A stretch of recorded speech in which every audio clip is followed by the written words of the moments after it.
Alors merci à tous les intervenants. Je vais essayer de faire court pour cette introduction.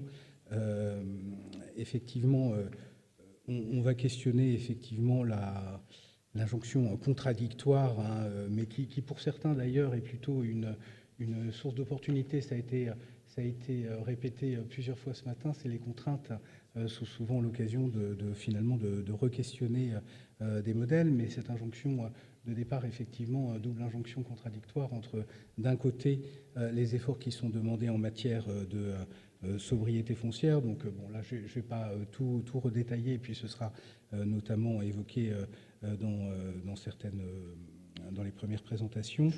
Donc, d'un côté, effectivement, une nécessaire sobriété foncière, avec un effort qui est quand même très important à mener déjà sur les 10 prochaines années, puis jusqu'en 2050.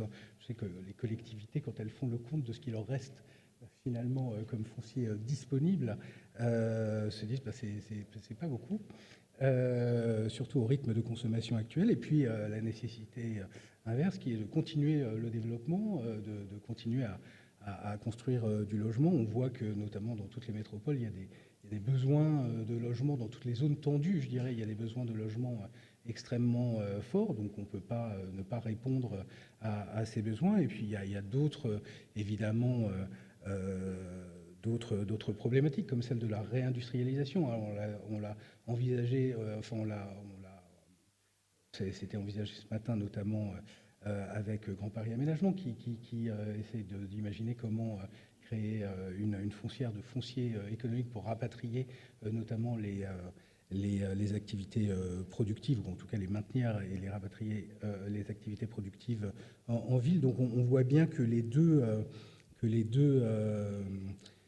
que ces deux injonctions, effectivement, sont complexes à résoudre. Alors, en même temps, effectivement, c'est une opportunité, l'opportunité de réinterroger les modèles de développement, inventer de nouvelles méthodes, de nouveaux outils pour bâtir ce qu'on pourrait appeler la ville 3D, effectivement, la ville dense, durable et désirable. Donc on a avec nous un très large panel d'acteurs, hein, effectivement, qui vont essayer de tenter de répondre à cette question. On a des représentants d'EPA Marne et EPA France, hein, qui sont juste à ma gauche. Effectivement, avec Vincent Lerouzic, hein, qui est directeur de projet stratégie et innovation pour EPA Marne et EPA France, et Anadi Garabli, qui est adjointe au directeur opérationnel. Donc vous allez nous présenter tout à l'heure une méthode particulière, une méthode qualitative, on en parlait à l'instant, hein, justement, quelle approche qualitative effectivement pour mesurer la qualité, hein, finalement des projets, le rapport, hein, donc que vous avez élaboré en interne, que vous avez testé également.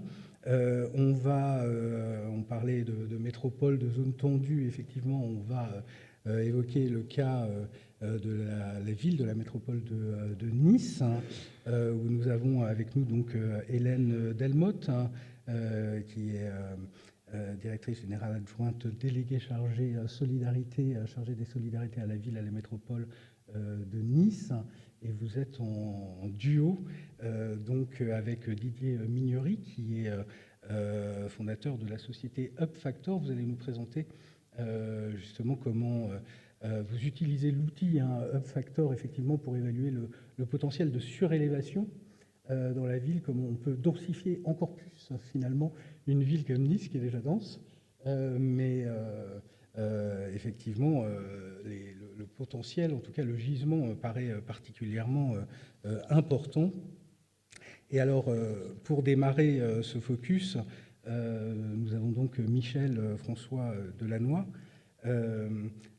qui était là ce matin déjà, hein, lors de la table ronde, qui s'est exprimé lors de la table ronde d'ouverture, qui est directeur du département appui au territoire, donc de la Banque des territoires, et qui va nous expliquer comment la banque accompagne, enfin d'abord un petit quelle est son analyse d'ailleurs de la situation, et puis comment la banque accompagne les collectivités dans leurs projets de développement, à la fois en ingénierie et en solutions financières, puisque c'est quelque chose que vous aviez rappelé notamment ce matin, on a un besoin en ingénierie très fort, et d'ailleurs les exemples qu'on donne aujourd'hui dans cette table ronde montrent bien qu'on a besoin d'outils pour pouvoir appréhender cette question et y répondre. Donc voilà, on voit bien qu'effectivement, et vous le dites dans votre analyse, la chaîne de valeur de l'aménagement est bousculée par le contexte global, le contexte réglementaire, le contexte foncier, économique, sociétal, on en a parlé également ce matin. On est passé finalement d'un modèle classique, je dirais, où la construction de valeur se faisait justement par la construction, par le bâti, sur des espaces vierges. On prenait des espaces souvent agricoles, on construisait, on créait de la valeur.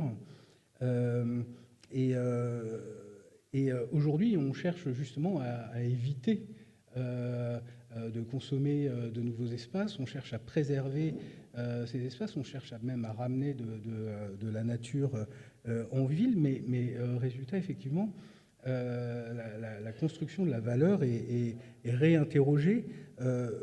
Finalement, se pose la question comment donner de la valeur à ce qui, jusqu'à aujourd'hui, n'avait que peu de valeur, voire pas de valeur.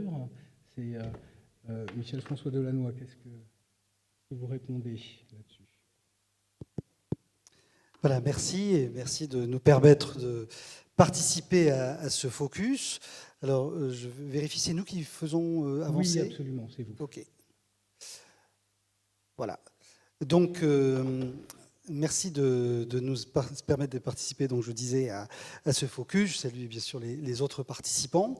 Voilà, pour planter un petit peu le décor donc sur le sujet qui nous intéresse. Évidemment, et on l'a évoqué ce matin et tout au long de cette journée, donc je n'y reviens pas dans le détail, l'impératif de sobriété, je le disais, il n'est pas nouveau. Il y a même des territoires qui ont depuis longtemps eu à traiter ce sujet, j'en redirai quelques mots. Nous savons historiquement que nous avons, nous la France, plus artificialisé que bien d'autres pays autour de nous.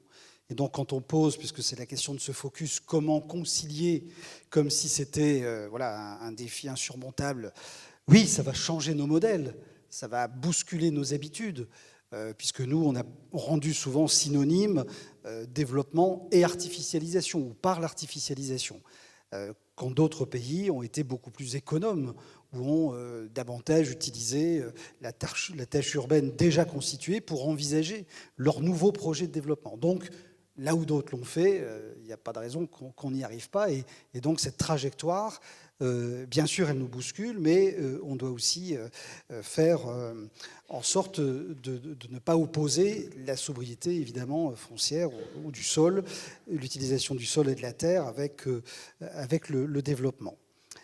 Après, c'est vrai qu'il y a aussi des enjeux territoriaux, j'en reparlerai tout à l'heure, différents, je le disais aussi ce matin. La tension ou la pression, elle s'exprime pas du tout de la même manière selon qu'on est dans des territoires qui sont déjà sous pression ou qui ont connu pendant 30 ou 40 ans déjà une très très forte attractivité. D'ailleurs, on voit très bien, quand on regarde la France en 40 ans, elle ne s'est pas du tout artificialisée de la même manière selon qu'on est sur le littoral ou dans d'autres zones de la France ou de l'outre-mer aussi, enfin, France métropole et outre-mer plus exactement. Et puis, je le disais aussi ce matin, je veux insister, cet impératif écologique aujourd'hui, il est d'abord très renseigné, y compris sur les sujets de biodiversité sur lesquels nous voulions insister. Et il faudra aussi compter dans ce qui a changé, ou ce qui va changer, non seulement ce que la loi nous oblige de faire, mais aussi la manière dont à la fois les habitants s'emparent de ce sujet. On ne va pas développer comme avant. Et parmi les habitants, il n'y a pas que les humains.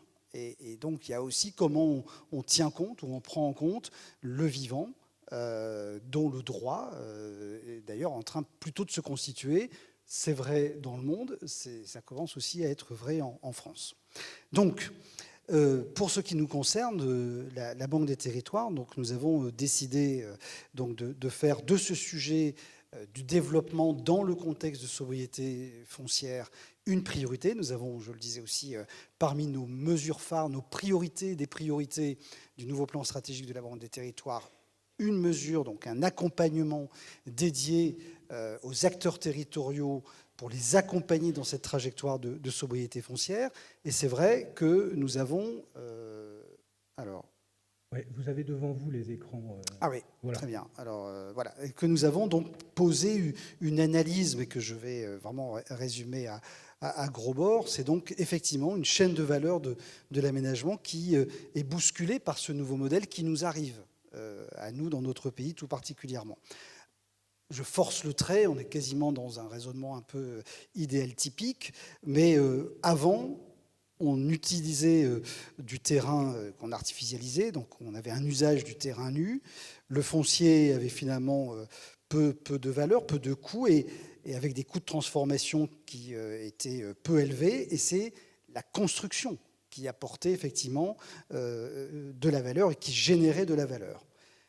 Demain ou après-demain, ou dans certains endroits aujourd'hui, le foncier est plus cher, le coût de transformation pour refaire la ville sur la ville, pour reprendre l'expression qui n'est pas encore tout à fait usée, donc ça va coûter effectivement, ça va nécessiter des moyens, et c'est plutôt l'usage qui finalement crée la valeur. Et donc on voit effectivement cette évolution, comme c'est inscrit dans ce schéma, donc une évolution dans l'organisation de la chaîne de valeur de l'aménagement.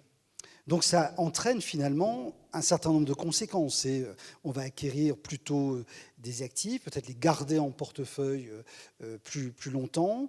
On va avoir des métiers qui vont finalement se transformer avec plus d'intégration entre l'aménagement, la promotion, l'investissement, et puis aussi donc finalement une capacité d'intervention en amont et en aval. Donc c'est vrai que de ce point de vue, cette chaîne de valeur bouscule aussi les métiers qui sont ceux voilà, qu'on a entre nos mains quand on participe à ces entretiens, donc les métiers globalement de l'aménagement. Ensuite, on a fait un travail, donc là, voilà, c'est pas un test ophtalmologique, hein. Vous avez tout ça, je crois, dans les documents qui vous seront remis. Mais donc, retenons l'essentiel, c'est que, comme je le disais tout à l'heure, et donc je vais très vite, on a cherché finalement à caractériser le type de situation dans laquelle on allait se trouver. Et donc, pour non seulement qualifier ces situations, en fonction de, il y a de la densité, il n'y en a pas, le marché est dynamique, il ne l'est pas, pour repérer finalement la nature des besoins d'accompagnement qui vont s'exprimer, et donc le type de réponse qu'on aura à apporter, et donc cette différenciation que j'évoquais aussi ce matin, et donc j'essaie d'être cohérent, mais pas trop de me répéter. Mais c'est là où je veux souligner ce que je disais tout à l'heure, qu'il y a des territoires qui ont déjà du savoir-faire sur ces questions de recyclage foncier. Je vois Vincent Bougamont qui est rentré dans la salle. Oui, il y a eu notamment tout ce travail dans les territoires qui ont été très concernés par la désindustrialisation voilà, il y a 30 ou 40 ans. Moi qui suis un homme du Nord, on est né là-dedans, c'est-à-dire le défi de reconstruire une perspective pour ces territoires à partir des friches, notamment textiles dans le secteur où je suis. Et donc il a fallu déjà trouver ces réponses et ces modèles. Bon, voilà, donc aujourd'hui, on voit, au-delà de la capitalisation de tout ce qui a pu être fait, qu'il va falloir être beaucoup plus massif, beaucoup plus décisif dans l'organisation de ces territoires. Donc, certains territoires auront à gérer la pénurie de sols disponibles, et donc il va falloir équiper en quelque sorte les acteurs publics des capacités à repérer ce foncier disponible, à le qualifier, à en traduire évidemment la destination, mais aussi plus concrètement comment aider le financement de l'acquisition de ce foncier, avec quel type de produits et quel type d'intervention. Et là, ça vient chercher, quand on est à la Banque des Territoires, des évolutions dans l'offre ou la gamme de prêts. Donc, ce n'est pas nous qui les décidons tout seuls, puisque c'est une négociation avec l'État, mais aussi dans la manière dont nous allons investir dans ces territoires confrontés à ces sujets, par exemple de rareté foncière ou du sol disponible pour développer les projets. Dans certains autres territoires, si on reprend un peu le diagramme qui était là, enfin, le schéma qui était juste avant, on aura d'autres types de défis à relever. Ce qu'on a longtemps et improprement appelé les diagonales du vide, on commence à regarder les choses un petit peu autrement, parce que finalement, tous ces territoires, ils sont juste pleins de vie, ou plein de capacités à développer une réponse à nos enjeux alimentaires. Mais dans ces territoires-là, évidemment, la question de la maîtrise, de la destination, va se poser tout autrement. Et donc, pour terminer, on a donc organisé une proposition d'accompagnement autour de ces 4 piliers que vous avez sur l'écran et que je ne vais pas reprendre évidemment dans le détail, mais juste en mentionnant et peut-être en prenant quelques exemples. Voilà, la question c'est, et je le dis aussi, ces 4 piliers, ils sont pas, c'est pas une approche qui est linéaire où on passe de l'un à l'autre. Tout ça peut se combiner selon des tas d'éléments, et notamment des éléments de maturité évidemment des territoires sur ces questions. En tout cas, on sent qu'il y a un enjeu d'accompagnement, de sensibilisation et de formation, notamment pour accompagner cette mutation des métiers que j'évoquais tout à l'heure, de cette filière de l'aménagement. Ça peut concerner les métiers ou les structures de type EPL, ça peut concerner évidemment plein d'autres acteurs. Et j'évoquais ce matin, ce qui nous paraît très important, c'est aussi de regarder comment on peut aujourd'hui cofinancer des actions innovantes qui vont mettre la co-construction, la coproduction des stratégies territoriales d'aménagement en action, puisque là aussi, je pense, et j'insiste sur le fait que demain, on va plus négocier le développement des projets que les penser à un endroit et les mettre en œuvre. Voilà, il y a plein, on le voit bien dans l'actualité, de débats qui s'ouvrent sur toute nature de projet. Ensuite, il y a évidemment un sujet autour du pilotage de la ressource foncière ou de la ressource du sol, avec, on retrouve là nos gammes d'intervention, à la fois sur l'ingénierie, comment on peut développer donc tout un travail pour accompagner la stratégie de maîtrise et d'usage du foncier, pour aussi préparer finalement les outils peut-être un peu prototypes dans un premier temps, ou montage nouveau, mais qu'on doit essayer en vrai pour voir comment tout ça va pouvoir fonctionner. Donc là, on a des tas de contacts aujourd'hui, notamment avec les établissements publics fonciers, sur des sujets très très différents. Si je pense par exemple à l'EPF Nouvelle-Aquitaine autour du pôle gare du futur RER métropolitain à Bordeaux, on regarde comment effectivement travailler avec eux sur ce type de réponse. Et puis, je le disais tout à l'heure, c'est aussi investir, donc rentrer au capital de sociétés qui vont porter ce foncier sur du moyen et long terme. Ça, c'est une démarche complètement nouvelle pour la Banque des Territoires que d'envisager ce type d'investissement. On a d'ailleurs fait bouger nos lignes en matière de thèse d'investissement pour pouvoir le faire. Et je le disais aussi tout à l'heure, aussi sans doute faire évoluer un certain nombre de nos prêts pour pouvoir prêter à ce type de société de portage foncier. Là, aujourd'hui, c'est relativement compliqué. On est aussi en train de travailler sur de l'outillage à travers des services numériques, de data visualisation des sujets fonciers. On a par exemple le service ASAE sur notamment l'atlas des zones d'activité qui est mis en œuvre.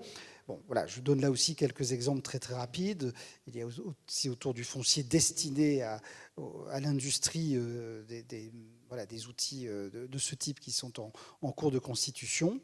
Et puis je termine avec les 2 derniers piliers, c'est travailler vraiment sur le développement urbain qui a un usage durable de la ressource foncière, en l'occurrence. Donc on revient sur les sujets d'ingénierie, d'investissement et de prêt. Je le disais aussi tout à l'heure, on négocie en ce moment avec le Trésor pour avoir un prêt qui permette notamment aux collectivités et à leurs satellites, de pouvoir, sur du temps long, voire très long, envisager l'acquisition de foncier, autant pour le 4e pilier, c'est-à-dire travailler sur la désartificialisation ou la renaturation, mais aussi pour être aux côtés des acteurs du foncier que j'évoquais il y a quelques instants. Voilà, donc je ne vais pas être plus long, mais l'idée, c'est pour nous d'organiser autour de cette transformation voilà, qui nous paraît effectivement assez structurelle et durable des modèles d'aménagement,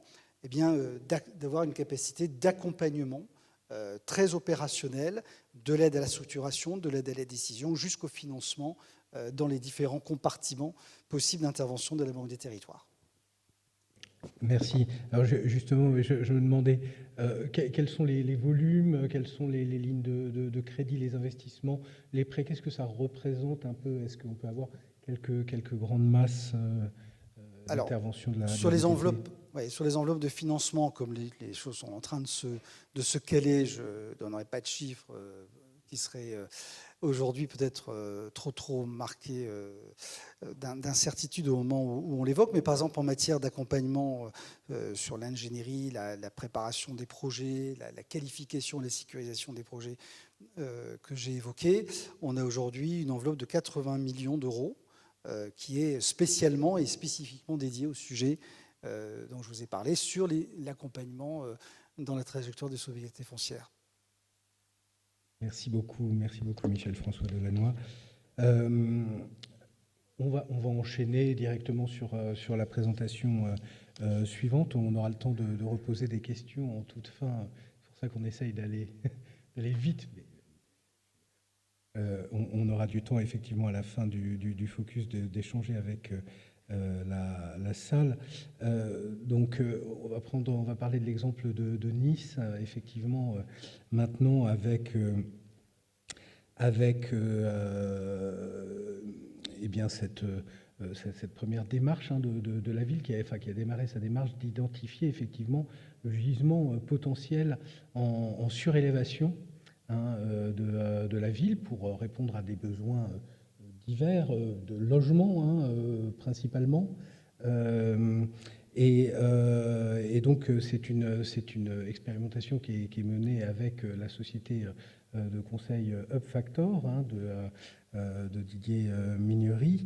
Donc Hélène Delmotte, est-ce que vous pouvez nous expliquer qu'est-ce qui a conduit effectivement la ville? Je disais tout à l'heure, Nice, c'est une ville dense, déjà dense, vous voulez densifier encore, mais il y a des besoins réels. Qu'est-ce qui a conduit la ville à se lancer dans cette évaluation de gisements de surélévation? Alors tout d'abord, je vous remercie également de nous donner cette opportunité de nous exprimer dans cette configuration.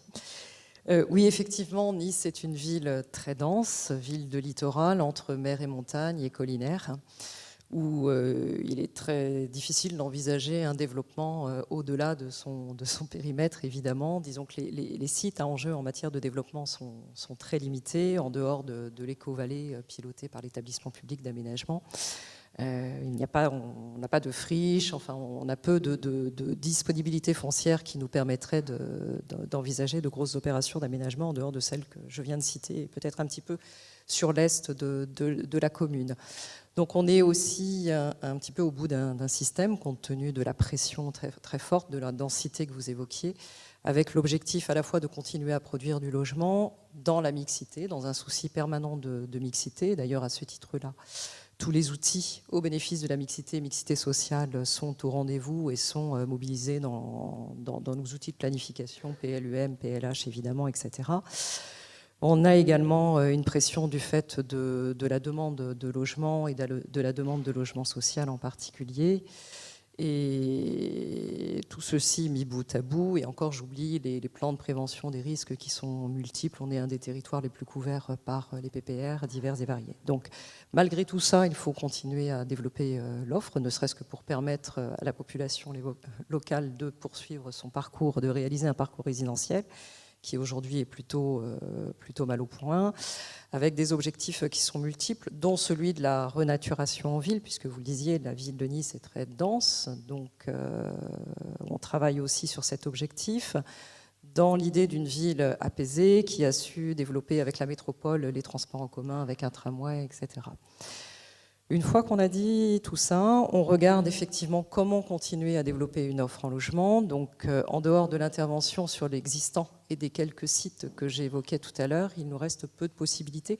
Donc, l'existant, c'est quoi? L'existant, c'est une veille permanente sur les DIA de façon à se saisir des opportunités qui se présentent. C'est également une veille sur tous les sites, les poches qui sont mal construites aujourd'hui et qui pourraient faire l'objet de reconversion. Mais c'est également, donc sujet nouveau pour la métropole et pour Nice en particulier, le sujet de la surélévation qui a été amené par Didier Mignery sur le territoire à travers une étude que nous lui avons commandée. L'enjeu, il est triple, comme vous le voyez là, mais Didier entrera dans le détail tout à l'heure. Évidemment, l'objectif du ZAN, c'est le premier, la rénovation énergétique, parce que créer du foncier aérien, c'est aussi permettre à certains opérateurs de réaliser les travaux d'amélioration de performance énergétique qu'ils n'auraient pas eu les moyens financiers de faire sinon. Et c'est évidemment la création de logements, sujet majeur. Alors pour ce qui concerne la ville de Nice plus particulièrement, on a un véritable enjeu pour le développement d'offres en logement locatif social. Donc évidemment, l'étude porte notamment sur le potentiel des bailleurs sociaux à surélever leur propre patrimoine. Donc on verra tout à l'heure, mais une première focale a été faite, un zoom montre qu'il y a un vrai potentiel. Maintenant, charge à nous d'écrire la feuille de route plus précise avec les bailleurs sociaux pour qu'ils s'en saisissent et que derrière les choses se concrétisent. Donc on travaille sur la base de prototypes à définir en cours de définition aujourd'hui. Ensuite, on a l'enjeu des équipements publics, tout simplement, c'est jamais si simple, mais des groupes scolaires, pourquoi pas, même si c'est toujours un peu complexe, les usages partagés particulièrement sur les écoles, mais les équipements sportifs, mais pourquoi pas d'autres équipements tels que des mairies ou ce genre de choses. Donc on regarde et on affine tout ça également, et la partie plus privée, notamment on s'interroge sur certains espaces commerciaux, mais également sur des copropriétés. Certaines copropriétés pourraient être particulièrement mobilisées sur le sujet, parce que pour les raisons que j'évoquais tout à l'heure, concilier à la fois la création de logements et pour la copro, mais quelque part une valeur supplémentaire, c'est la création de valeur qu'on évoquait tout à l'heure, mais aussi des moyens financiers, budgétaires complémentaires qui leur permettent de financer la rénovation énergétique de leurs biens. Et on verra que sur Nice, malgré le climat, etc., le réchauffement, on a encore des secteurs avec des immeubles qui ne sont très très peu performants, pour ne pas dire autre chose, et c'est particulièrement vrai dans le privé, beaucoup plus que dans le parc privé, dans le parc public qui est plutôt de bon niveau. Voilà ce que je peux dire à ce stade, et je passe la parole à Didier Mignery va nous expliquer la suite, les filtres successifs qui permettent de repérer ce gisement. Alors, tout à fait, merci beaucoup pour cette invitation. Très heureux de partager finalement avec Hélène Delmotte le retour d'expérience sur l'étude qu'on a menée.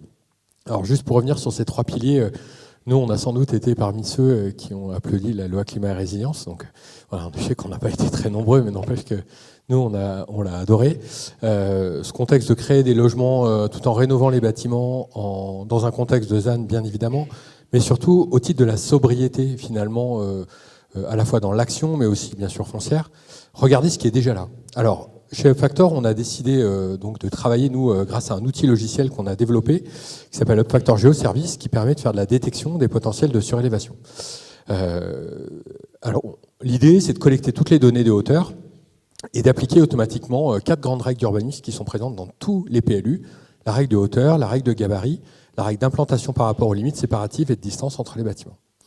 Ça nous permet d'établir ce qu'on appelle nous le gisement brut, qui nous permet ainsi de faire ça, c'est-à-dire de modéliser en 3 dimensions, à l'échelle d'un territoire, tous les mètres carrés qu'il reste à construire sur tous les bâtiments.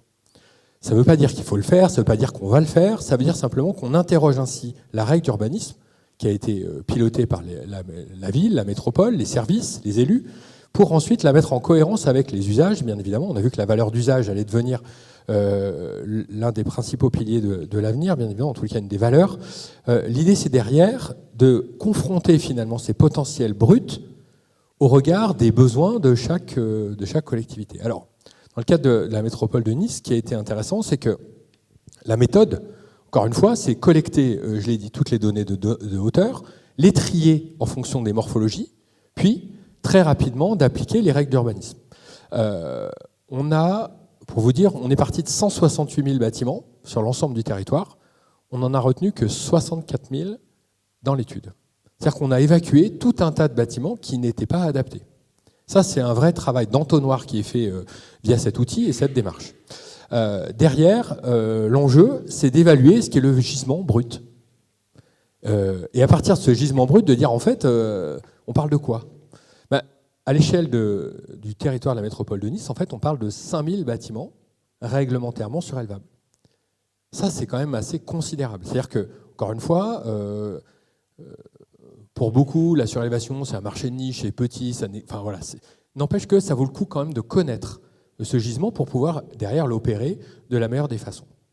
On l'a bien sûr regardé sur le territoire de Nice, mais également les autres communes de la métropole. On a, donc, autour des copiles qui ont été réalisées, il y a eu un choix qui a été fait notamment de filtrer autour des transports en commun et d'identifier les poches de densification qui pourraient être ainsi développées. Alors, je vais vous partager les filtrages qui ont été menés. Un des premiers filtres qui a été appliqué sur ce gisement de 5000 bâtiments réglementairement surélevables, qui ne veut pas dire grand-chose puisque clairement on n'applique pas les PLU comme ça à la lettre, ce n'est pas le cas. N'empêche qu'on part de là et derrière on filtre en fonction, premier critère, les déperditions thermiques. Et là, par chance, la métropole avait travaillé avec un relevé caméra thermique sur l'ensemble de son patrimoine, sur l'ensemble des bâtiments, pardon. Et donc on a pu faire le lien statistique entre les déperditions, étiquettes en gros, et les potentiels. Et là, on a un peu plus de 800 immeubles où il y a des déperditions thermiques moyennes à excessives qui sont ciblées comme favorables à la surélévation. Donc, premier filtre très intéressant qui nous permet de dire, tiens, dans le ciblage, on peut commencer à regarder ça. Et ce qui est intéressant, c'est que ça touche à la fois des bâtiments publics, voilà, à gauche une école, du tertiaire et commercial sur la droite, avec à chaque fois la projection en termes de mètres carrés et de nombre de logements qu'on pourrait potentiellement aller chercher. Ça nous permet d'avoir une quantification de la ressource et surtout d'être donné des indicateurs et des outils aux élus et aux décideurs pour dire, tiens, comment on peut faire, comment on peut opérer. On a fait le même travail derrière sur le logement social, bien sûr, et l'habitat privé. C'est une première vision qui nous a permis d'établir en fait qu'il y avait déjà une stratégie, rien qu'en financement de la rénovation énergétique, qui pourrait être extrêmement intéressante, en cochant 2 cases du pilier de départ, qui est celui vraiment de la création de logements au plus près des besoins, tout en participant au financement de la rénovation énergétique. Alors, autre point important dans le cadre de ces filtrages, si j'arrive à passer à la slide d'après, je n'y arrive pas. Là, ça y est.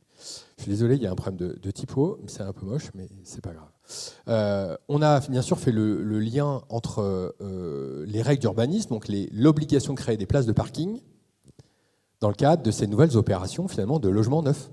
Et là, on a un peu mis en perspective la règle d'urbanisme et la volonté de faire. Et pour beaucoup, on a eu des échanges avec plusieurs personnes, plusieurs d'entre vous sur ces sujets. Oui, on a essayé, mais on n'arrive pas parce qu'on n'arrive pas à créer les places de parking, ainsi de suite.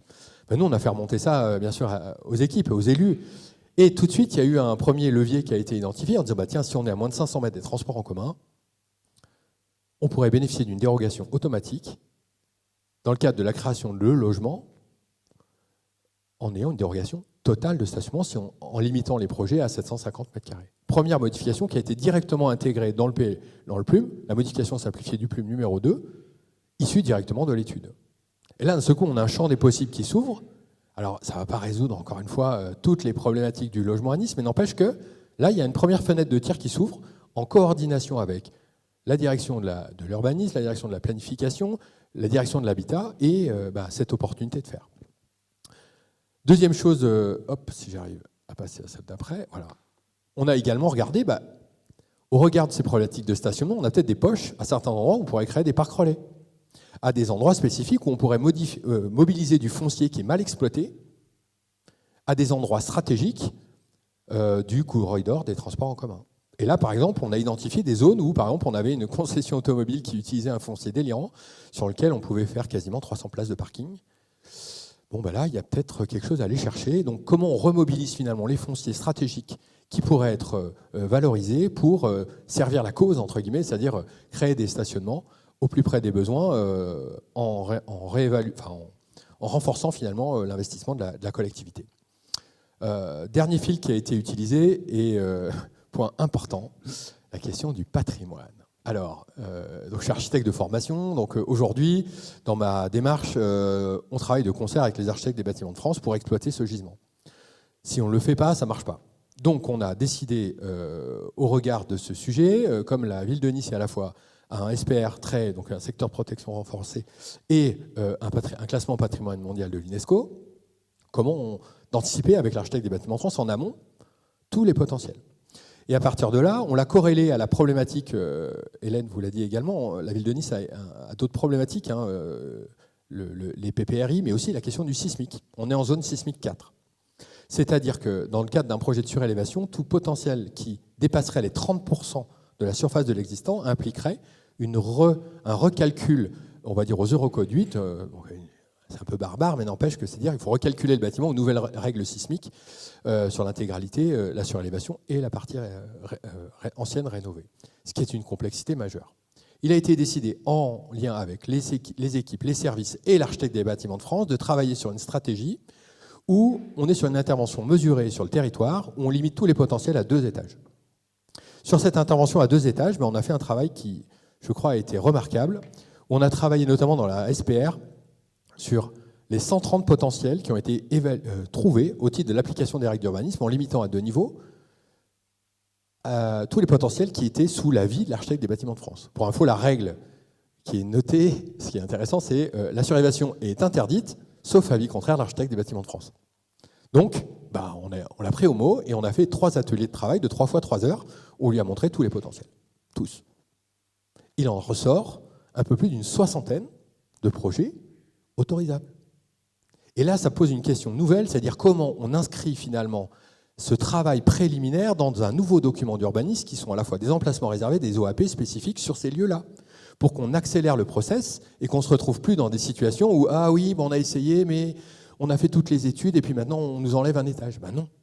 Comment finalement la collectivité s'empare du potentiel, le pilote, le gère et l'accompagne dans son déroulé très opérationnel.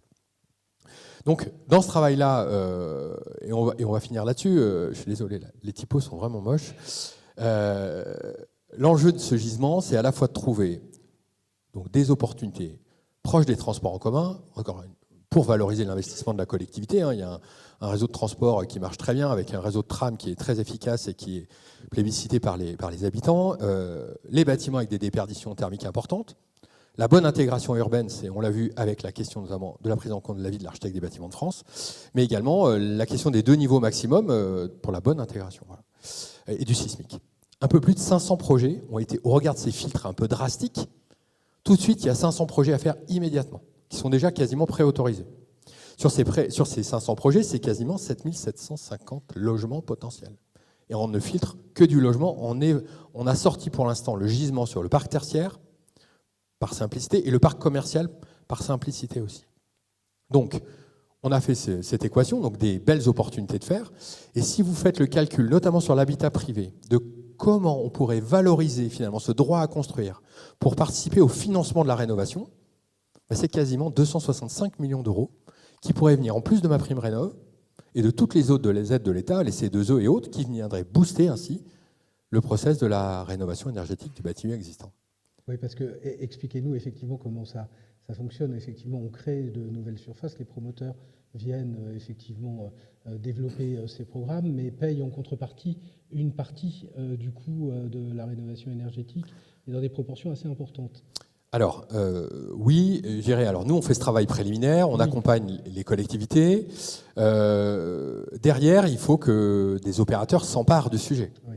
Et c'est là où, aujourd'hui, il y il y a encore un énorme travail à faire. Pourquoi ? Parce qu'en fait, vous l'avez vu, travailler sur une ville dense comme la métropole de Nice, c'est notamment travailler sur des petits projets qui sont la plupart du temps en milieu occupé et qui génèrent ainsi des surfaces, je l'ai dit, petites, donc, mais qui ont des grosses valeurs, notamment immobilières.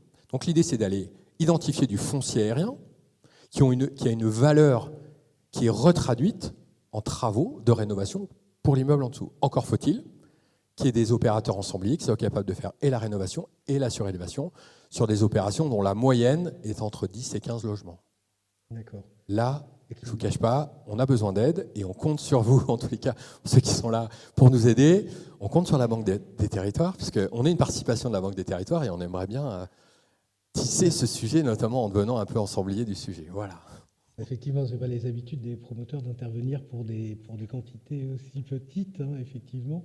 Il faut trouver. Madame Delmotte, quelles seront les suites que vous allez donner à cette étude ? On le voit que c'est de la planification finalement, mais dans le diffus. Il y a également donc, la question de l'évolution éventuelle des règles du PLU. Ça a été évoqué là à l'instant sur les règles de stationnement.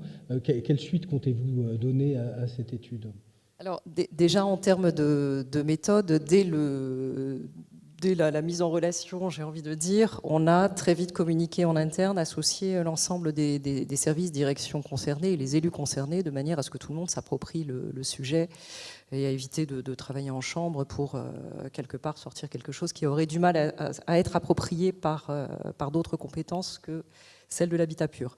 Donc ça, c'est le premier point, et c'était essentiel. Le deuxième point, Didier l'a souligné, c'est l'association dès l'amont, là aussi, hein, dès que l'idée a été posée sur la table, de l'ABF, de façon à en faire un allié, quelque part, dans la stratégie à décliner ensuite. Sur le plan plus opérationnel, on est à la fois dans le macro et dans le diffus, dans de la dentelle, vraiment, puisque Didier l'évoquait, là encore, on sera sur des petites surfaces.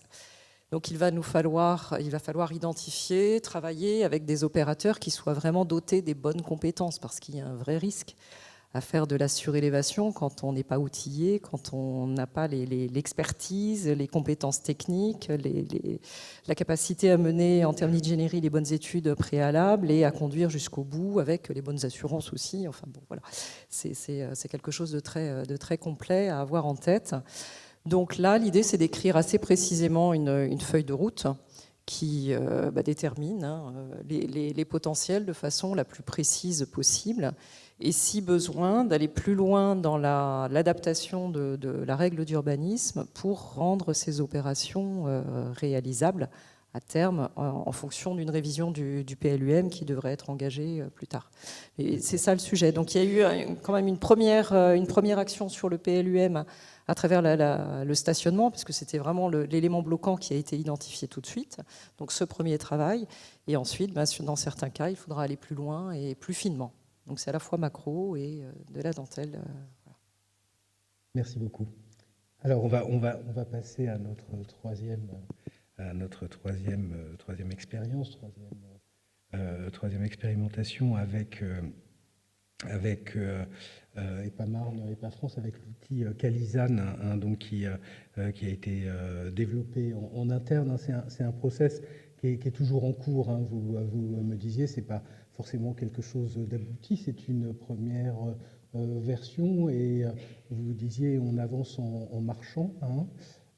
C'est à peu près ça, mais bon, on va quand même, on va évidemment regarder tout l'intérêt de la démarche. Donc, l'idée, c'est effectivement un outil d'aide à la décision, hein, qui permet de concevoir des opérations d'aménagement qui tiennent compte des finalités du ZAN, mais de façon plus qualitative que quantitative. C'est vrai qu'on reste parfois souvent sur les questions de surface, de réduction de surface, etc. Alors que le ZAN va bien au-delà. En fait, il s'agit de concevoir les projets différemment. Vous avez testé ce projet sur une opération sur la ZAC des Coteaux à Ormesson, que vous avez interrogé à travers cet outil. L'important aussi, effectivement, c'est un outil de communication, hein, c'est un outil d'échange. Et donc, c'est un outil qui doit être facile, finalement, à prendre en main, à lire, à comprendre. C'est ça la principale difficulté, peut-être, aujourd'hui, c'est d'avoir un outil facile à lire. Oui, tout à fait. Alors, effectivement, peut-être déjà pour faire le pont avec les interventions précédentes, simplement dire qu'effectivement, EPAMAR n'est pas France.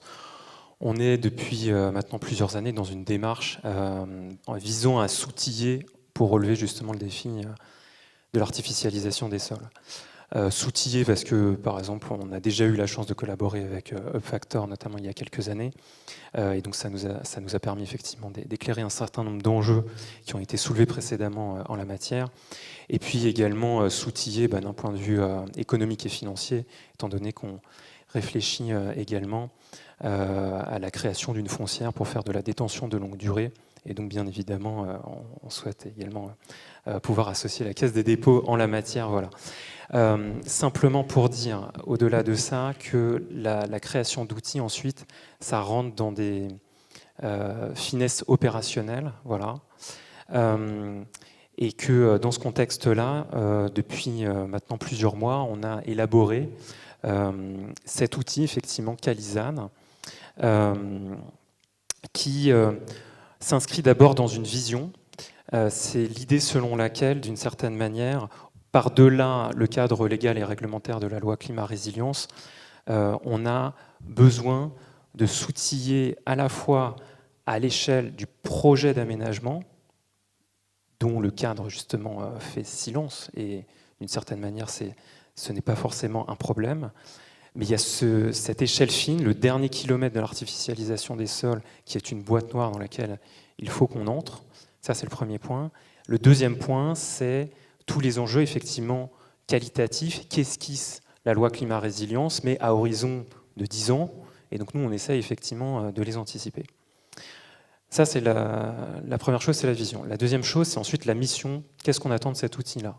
C'est un outil dont on attend qu'il puisse être facilement réappropriable par nos équipes opérationnelles, voilà, premièrement. Deuxièmement, qu'il soit le moins chronophage possible. Je dis le moins chronophage possible parce qu'en réalité, étant donné qu'on est quand même sur un sujet complexe, nécessairement, on doit prendre du temps pour réfléchir ce projet et utiliser l'outil à bon escient. Et ensuite, effectivement, c'est un outil qui est le fruit d'une collaboration dans le cadre d'une recherche-développement à visée opérationnelle avec l'entreprise Soleco, issue de l'Université de Lorraine, qui dispose notamment d'un laboratoire vraiment en pointe sur les sujets des sols.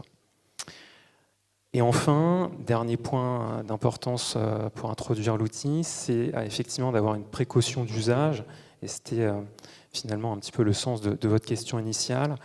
Précaution d'usage par rapport au fait que parler des sujets qualitatifs de l'artificialisation des sols, eh bien, tout de suite, ça ouvre tout un tas de débats, un petit peu assez proches de ce qui a été présenté pendant la keynote de tout à l'heure sur la dimension extra-financière, où effectivement, beaucoup de choses peuvent être interrogées. Et donc oui, on avance en marchant, oui, on assume d'une certaine manière dans une démarche exploratoire qui méritera d'être perfectionnée. Cette démarche où on avance en marchant, on souhaite d'ailleurs, parce que c'est la première fois qu'on présente l'outil, pouvoir l'ouvrir à d'autres. Donc c'est aussi l'intention de cette présentation, c'est de pouvoir potentiellement susciter un intérêt de la part d'autres acteurs de la ville et des territoires pour pouvoir justement le partager dans une démarche qu'on pourrait qualifier d'open source ou de commons. Maintenant, si on commence effectivement à essayer de rentrer un petit peu plus dans l'outil, dès le début de la conception, il y avait, on va dire, 3 questions qui étaient issues déjà de réflexions que nous avions inscrites dans le cadre du manifeste pour l'artificialisation des sols, notamment porté par le Club Ville et Aménagement et dans lequel on s'est beaucoup impliqué. La première question, c'est effectivement la qualité du projet d'aménagement au regard des sols artificialisés. Dans quelle mesure le projet d'aménagement répond-il de façon adéquate à des besoins économiques et sociaux? Est-il possible d'y répondre sans artificialiser ou moins? Et comment ce projet s'inscrit de façon qualitative sur ces sujets-là? Ensuite, La question, bien évidemment, de la qualité des fonctions écologiques des sols, telles qu'elles ont été mentionnées dans la loi climat et résilience. Et enfin, la qualité paysagère et le potentiel agronomique qui, là aussi, nous semble important dans une approche, on va dire, de services écosystémiques rendus par la nature aux futurs habitants du quartier. Et donc ça, c'est aussi une dimension qui nous semble importante. Alors ensuite, quand on rentre un petit peu dans l'architecture de l'outil, pour le dire très brièvement, normalement, quand on fait des présentations, ça dure à peu près une bonne demi-heure, donc on va essayer de le faire succinctement. Mais plusieurs choses doivent être notées. D'abord, bien évidemment, on part avec des données d'entrée avant-après projet, le plus tôt possible dans l'élaboration du projet, même si c'est toujours parfois délicat, d'avoir les bonnes données de qualité dès le départ pour pouvoir ensuite faire des variantes. Ensuite, une fois qu'on a ces données-là, pouvoir les mettre en comparaison au regard d'un référentiel qui, à ce stade, est un référentiel interne par rapport à notre historique d'opération, mais que nous souhaitons effectivement par la suite pouvoir mettre en relation avec un référentiel externe à l'échelle nationale, régionale, locale, etc. et tout, pour justement pouvoir situer finement nos opérations par rapport à un tel référentiel.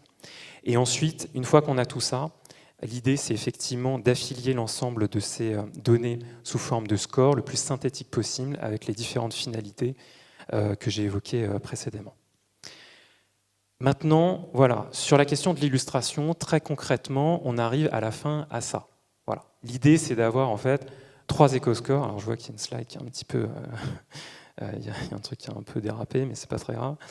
3 éco-scores synthétiques pour justement que l'outil soit présenté à la fin de façon très illustrative et puisse susciter le débat avec l'ensemble de nos parties prenantes, à la fois en interne et en externe, avec les élus locaux, avec les habitants, les associations environnementales, avec les entreprises parfois qui veulent s'installer sur un territoire, etc. Et donc, quand on a ces éco-scores-là, l'objectif n'est pas nécessairement d'avoir tout dans le vert. Ça aussi qu'il faut comprendre, c'est qu'on a voilà, ces 3 dimensions-là que l'on teste, mais on sait qu'un projet d'aménagement, c'est fait d'injonctions parfois contradictoires, de choix politiques qui doivent être faits et assumés. Et donc, parfois, il peut y avoir une partie des scores qui ne sont pas totalement dans le vert. Après, l'objectif pour nous, c'est d'essayer d'être le plus possible dans le orange, mais parfois, on ne peut pas aussi atteindre nos objectifs. Le dernier point qui me semblait aussi important, avant de passer la parole à ma collègue Anadi, pour pouvoir justement entrer dans le détail de cet outil sur une opération complète, c'est qu'effectivement, quand on ouvre la boîte noire de cet outil, vous voyez, on a un foisonnement en fait, d'indicateurs derrière. Qu'est-ce qu'un indicateur qualitatif par rapport à du quantitatif? Là aussi, en réalité, à chaque fois, il y a des métriques, sauf qu'effectivement, on va au-delà de la seule métrique surfacique autour de ça. Mais effectivement, ce qui nous semble important, c'est d'avoir différentes natures d'indicateurs, des indicateurs issus de prélèvements de sol, ça c'est important, mais aussi des indicateurs socio-économiques, de chrono-urbanisme, et bien évidemment les données du projet pour identifier son impact sur le terrain sur lequel on se développe. À ce stade, nous avons fait pour le moment 4 tests de l'outil en interne dans des contextes différents, 2 en extension urbaine à la ZAC de la Rucherie à Bussy, où justement on va parler de détention de longue durée du foncier, ZAC de la Motte dans le secteur Disney, un en densification, donc c'est la ZAC des Coteaux que va vous présenter Anadi, et un dernier qui est en cours en recyclage urbain sur la ZAC de Noisy-Paul-Gare autour d'une future gare du Grand Paris. Voilà, donc je te laisse la parole.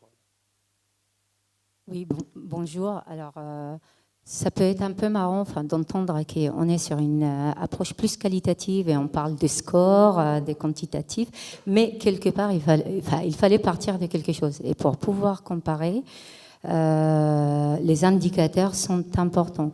Alors, il faut juste savoir qu'en fait, d'un contexte à l'autre, on ne peut pas avoir le même résultat.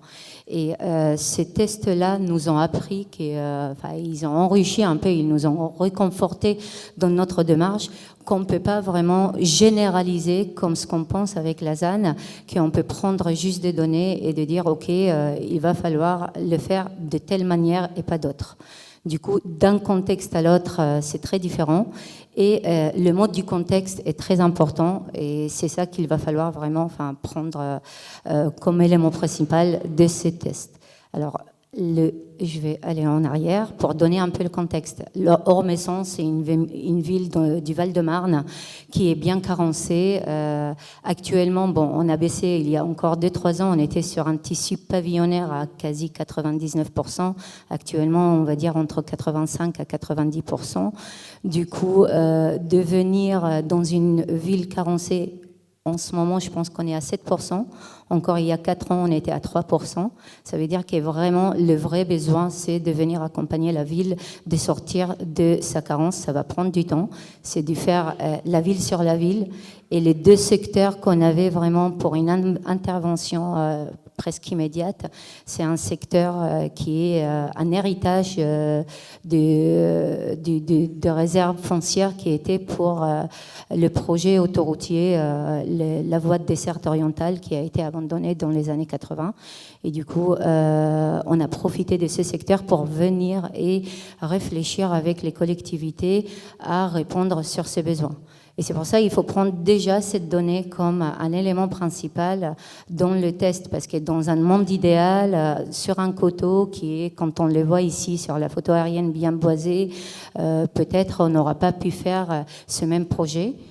Toutefois, les besoins vraiment programmatiques, les besoins de la ville de sortir de sa carence font que c'est un élément principal qu'il va falloir prendre en compte. On a une surface d'à peu près 6 hectares.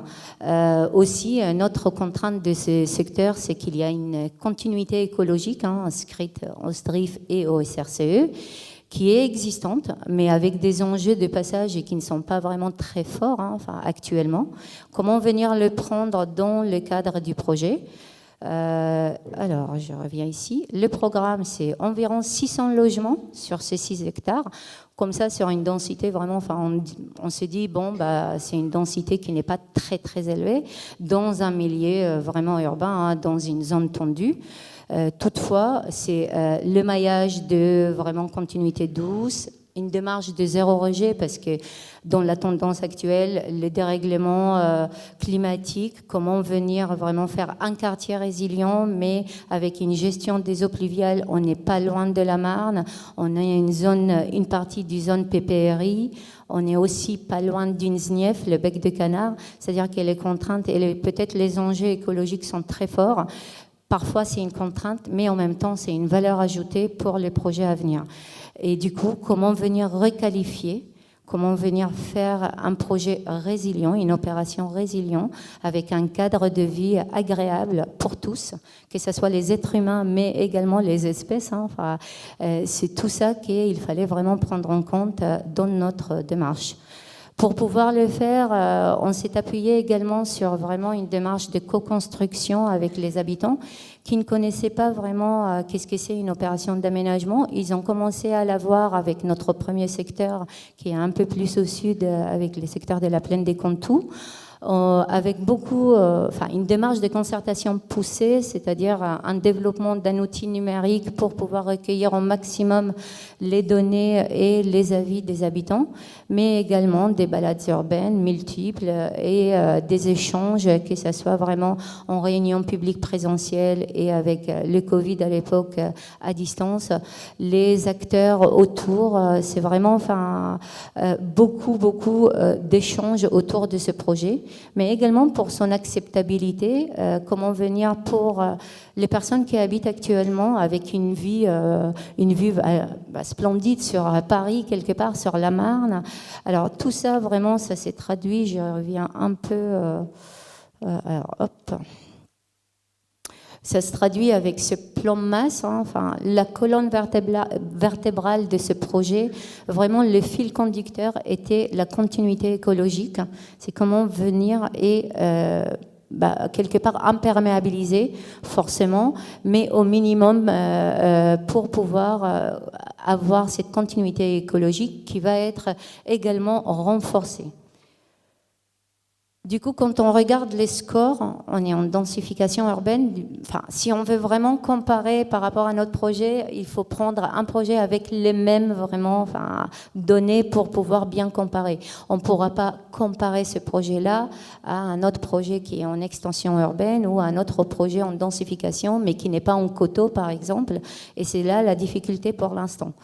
Alors sur tout ce qui est le premier en fait, c'est-à-dire la sobriété foncière et alors je vois pas très bien l'intensité urbaine, on est plutôt bien, hein, enfin en termes de densité d'emprise de sol.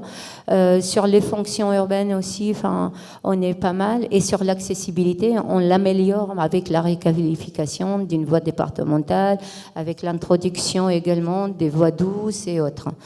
Alors sur le potentiel de tout ce qui est fonctionnement écologique du sol, là il faut vraiment le prendre avec des pincettes, parce que par exemple sur les potentiels d'infiltration, on a l'impression qu'on est pas très bon.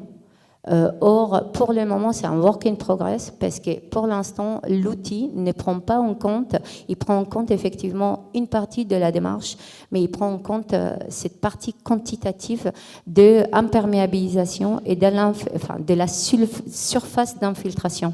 Mais il ne prend pas en compte, par exemple, de la démarche exemplaire en gestion des eaux pluviales zéro rejet, à l'occurrence centenale.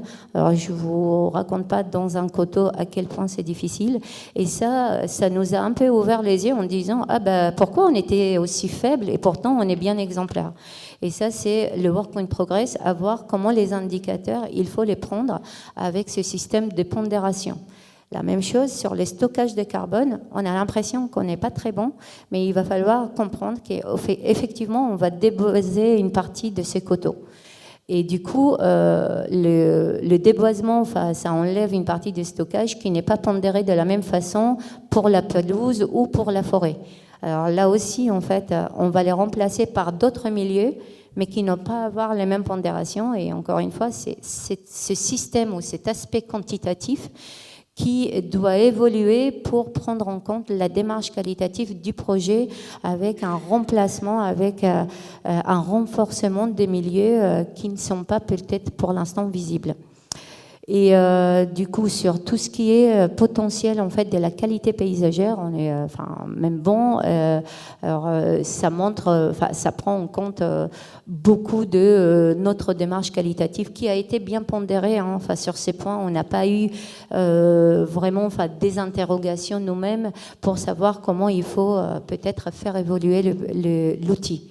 Alors, c'est juste pour vous montrer que c'est work in progress qui doit continuer pour peut-être pousser encore plus la démarche qualitative, qui doit primer au-delà de ces côtés de score ou peut-être ces tableaux Excel avec des indicateurs qui ne sont pas toujours, qui décrivent pas suffisamment cette démarche exemplaire.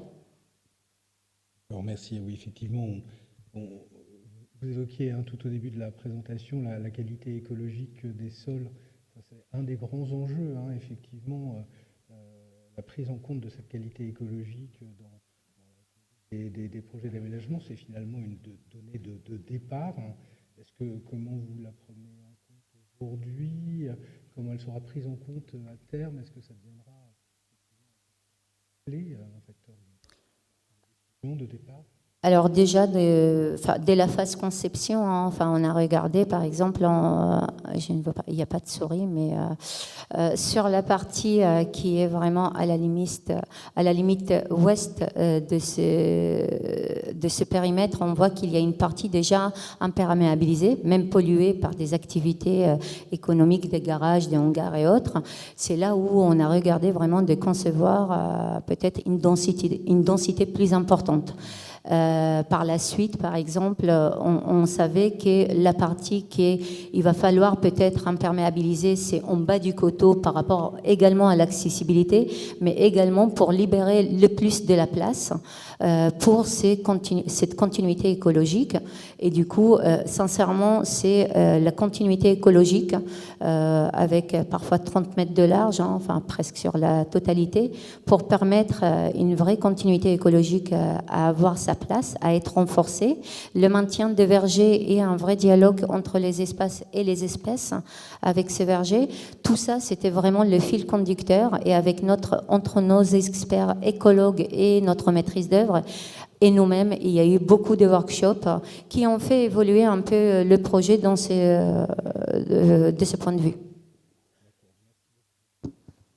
Écoutez, je vois qu'il est 16h16. J'aurais aimé poser peut-être une question, si vous avez une question dans la salle. Oui, il y a une question ici, et puis on passera au focus suivant après. Merci.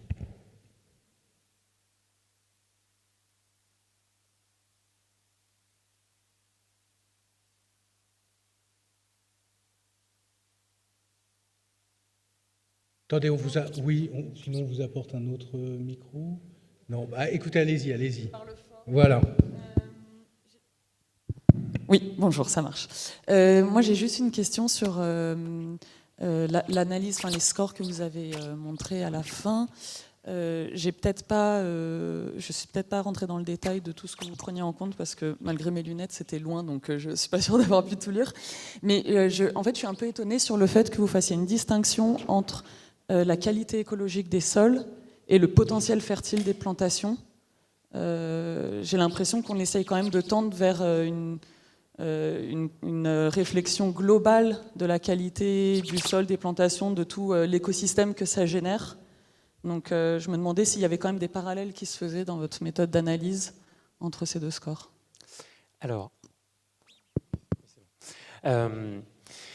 votre question, elle est tout à fait pertinente. À ce stade-là, on est resté, on va dire, fidèle à la manière avec laquelle la loi climat-résilience présente les choses. C'est-à-dire qu'on a 3 fonctions, hydrique, climatique et biologique, et un potentiel agronomique. Voilà. Derrière, effectivement, les débats que ça soulève, et c'est toujours une manière de présenter les choses, mais ça fait partie des réflexions sur lesquelles on a pour le moment pris ce parti-là, mais on se dit qu'on va peut-être évoluer.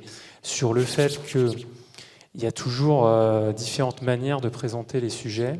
Par exemple, sur la fonction climatique, on est parti des enjeux stockage carbone dans les sols, bien évidemment, mais en même temps, on sait très bien que quand on va voir des habitants ou un élu local, c'est pas le sujet numéro 1 qui leur parle. Mais par contre, le service rendu en matière de rafraîchissement d'un climat local, etc., lié à un paysage bien élaboré, etc., et tout, ça parle davantage. Donc là, c'est l'entrée par service écosystémique rendu par le sol et ce qui pousse dessus.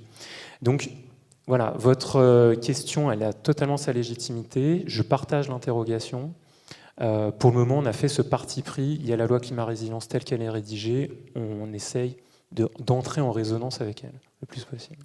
Oui, il y a cet enjeu d'harmonisation, finalement, des indicateurs, d'harmonisation de la façon dont on parle des qualités. Il y a d'autres expériences, d'autres... Il y a un autre point aussi sur lequel nous, là, on est très regardants en ce moment, mais encore une fois, les choses arrivent au fur et à mesure. C'est par exemple le projet de décret qui est en train d'arriver en matière de nomenclature d'artificialisation des sols, qui fait apparaître un seuil de 2500 m², qui est clé, etc. Et tout. Nous, quand on allait élaborer l'outil, on n'avait pas du tout ce genre de métrique en tête. Donc voilà, est-ce qu'on l'intègre ou pas? Probablement, on va chercher à l'intégrer d'une manière. Il y a la stratégie nationale biodiversité qui vient d'être publiée dans une première version consultative. On attend la version finale. Mais là aussi, il y a énormément de métriques qui arrivent, dont une qui nous intéresse particulièrement, c'est tout le sujet de l'efficacité en matière d'artificialisation des sols. Donc oui, de ce point de vue-là, et pas Marne et pas France, si l'ensemble de la France avait été artificialisé avec la même efficacité que ce qu'on a fait dans notre historique, je pense qu'on n'aurait pas eu besoin de loi climat et résilience. Voilà. Donc ça fait partie des sujets sur lesquels on voit bien qu'il y a plein d'indicateurs qui arrivent.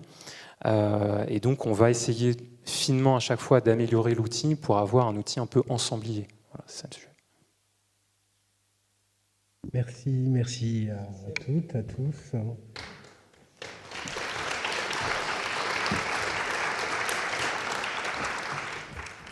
Et donc, je passe la parole à Pauline Volgard, la directrice de la rédaction de Bâti Actu, pour le focus suivant. Merci. Pardon ?